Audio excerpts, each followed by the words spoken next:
Before starting this video एक बहुत बड़ी स्पॉइलर वार्निंग। अगर लोकी का फर्स्ट एपिसोड नहीं देखा है सो ऑफ कोर्स ये वीडियो मत देखो। पहले लोकी का फर्स्ट एपिसोड देखो और फिर ये video. Okay, let's start.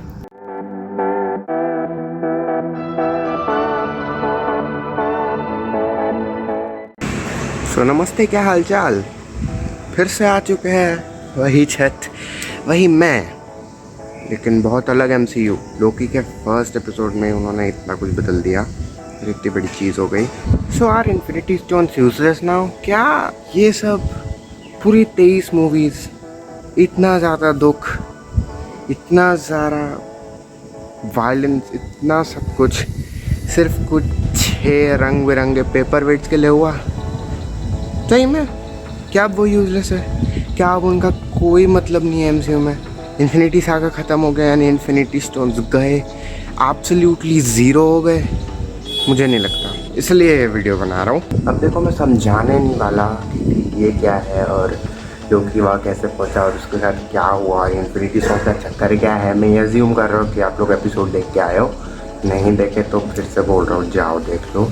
Already सब कुछ समझाने के लिए बहुत सारे वीडियोज़ हैं, आप लोग ने गारंटी से देख भी लिए होंगे, इसलिए सीधा मामले में बढ़ते हैं। तो इन्फिनिटी स्टोन्स के ओरिजिन पे आ जाते हैं। कॉमिक्स में इन्फिनिटी स्टोन्स बने थे एक एंटिटी के डिस्ट्रॉय होने से, और उस एंटिटी के डिस्ट्रॉय होने की वजह से अपना यूनिवर्स भी बना और ये इन्फिनिटी स्टोन्स भी। लेकिन ऐसा ही एक यूनिवर्स नहीं है, ऑफ कोर्स मल्टीवर्स है, और इसलिए ज़रूरी नहीं है कि हर यूनिवर्स का फॉर्मेशन उसी एंटिटी के डिस्ट्रॉय होने से हुआ हो। बिल्कुल नहीं, कुछ का क्रिएशन किसी और वजह से भी हो सकता है, और इसलिए हर इन्फिनिटी स्टोन अलग है हर यूनिवर्स का। और यही सेम बात मिस्टर फैंटास्टिक ने भी एक बार समझाई थी, या शायद 2 बार।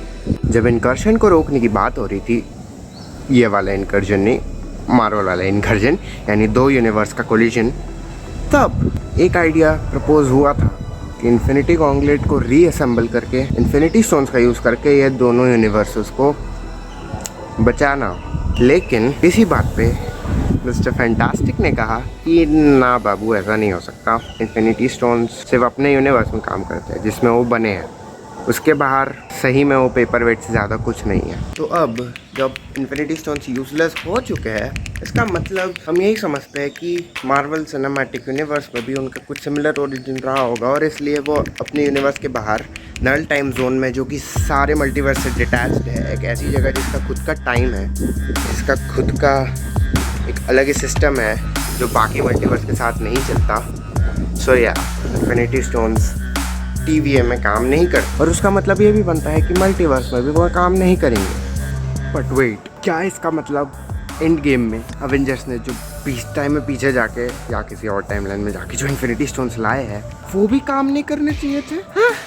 क्या मार्वल वाले खुद को कॉन्ट्राडिक्ट कर रहे हैं? क्या वो खुद की बात को ही टालना चाह रहे हैं? बिल्कुल नहीं, क्योंकि देखो, ये है सीक्रेट टाइमलाइन। अकॉर्डिंग टू जज रेंसलेयर, अवेंजर्स ने जो किया वो होना चाहिए था, यानी उससे एक ऑल्टरनेट टाइमलाइन नहीं बनी, और अगर बनी भी कैप्टन अमेरिका ने उन्हें ठीक कर दी। इसका मतलब ये है कि टाइम कीपर्स अपने खुद के मज़े के लिए थोड़ा बहुत रिस्क ले सकते हैं सीक्रेट टाइमलाइन के साथ, क्योंकि देखो अवेंजर्स गए, इतनी सारी ब्रांच टाइमलाइंस बनी, लेकिन अगर time keepers flow of time को डिक्टेट करते हैं तो उन्होंने रिस्क लिया ना, इस प्रॉपर फ्लो को थोड़ा बहुत टेढ़ा मेढ़ा होने दिया, रिस्क लिए, और एंड में तो शायद तक एक टाइमलाइन रहने ही दी। ये अभी कॉन्फ्लिक्टेड है क्योंकि एंड गेम के डायरेक्टर्स ने बोला है कि कैप्टन अमेरिका जब पीछे गए पैगी के साथ रहने, तब एक ऑल्टरनेट टाइमलाइन बनी, और राइटर्स कहते हैं कि नहीं बनी।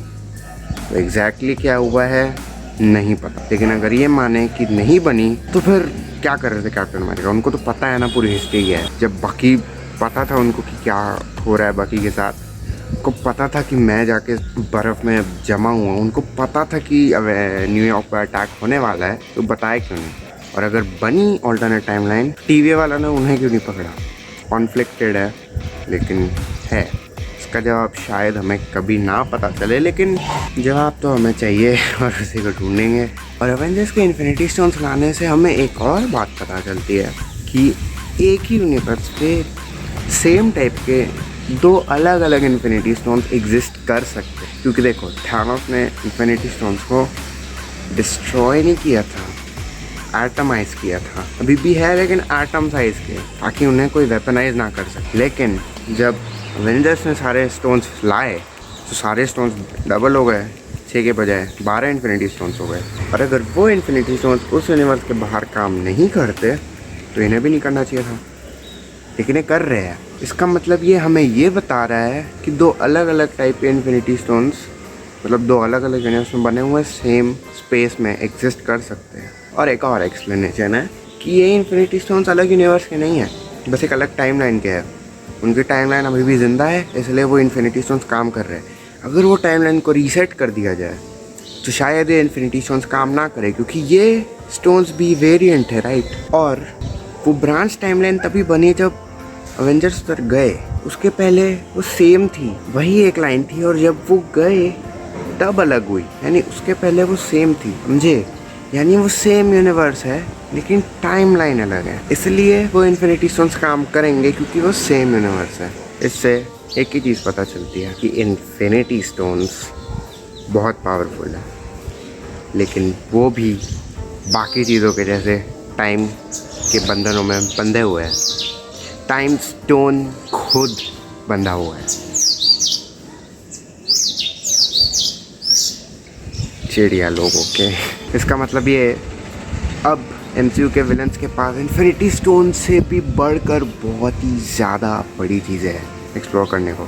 कोई क्यों इन्फिनिटी स्टोन्स कलेक्ट करना चाहेगा जब उससे ज़्यादा बड़ी बड़ी इतनी खतरनाक चीज़ें कर सकते हैं। एक बहुत ही बड़ा और एक बहुत ही famous time travelling villain Marvel Comics का कैंग द कॉन्करर, वो आप में से कुछ लोग जानते होंगे, वो आने वाला है एंटमैन 3 में। और मुझे बिल्कुल नहीं लगता कि वो सिर्फ एक वन टाइम विलन रहेगा, क्योंकि कैंग सिर्फ एक वन टाइम विलन रहने वाला बंदा नहीं है। और उसी से रिलेटेड एक थियरी चल रही है कि जो सेकंड वाला टाइम कीपर है, यही बीच वाला, वो कैंग है। हाँ, वो तो सीरीज के एंड में ही पता चलेगा शायद लोकी के कि क्या होने वाला है। But in total infinity stones ताकतवर है, अभी भी डेंजरस है, लेकिन उनसे बढ़कर अब बहुत ही ज़्यादा चीज़ें आ चुकी है और विलन्स के पास बहुत ही ज़्यादा चीज़ें हैं, इन्फिनिटी स्टोन से ज़्यादा खतरनाक और उनसे ज़्यादा पावरफुल। और यही है हमारा एक्सपैंडिंग मार्वल सिनेमैटिक यूनिवर्स। सो कैसा लगा मेरा एक्सप्लेनेशन? थोड़ा कंफ्यूजिंग? हाँ, टाइम ट्रैवलिंग है, क्या लगा था कंफ्यूजिंग नहीं होगा। अगर एक्सप्लेनेशन अच्छा लगा हो तो प्लीज़ एक लाइक छोड़ देना, नहीं लगा हो तो डिसलाइक भी छोड़ देना। हाँ, बोल दिया, मुझे बोलना था ये। अच्छा लगा होगा सब्सक्राइब करना। कुछ और थियरीज भी है इटर्नल्स के ट्रेलर से रिलेटेड, वो देख सकते हो। और बस यही, और भी बाकी सारी कन्फ्यूजन्स के लिए और भी वीडियोस आ जाएंगी कभी ना कभी तो। और बाकी टाइम के लिए माइनक्राफ्ट सुपर हीरो पोकेमॉन से रिलेटेड अगर कंटेंट चाहिए तो सब्सक्राइब कर देना नोटिफिकेशन बेल के साथ। बाकी मैं मिलता हूँ आपसे नेक्स्ट वीडियो में, तब तक के लिए मज़े में रहो।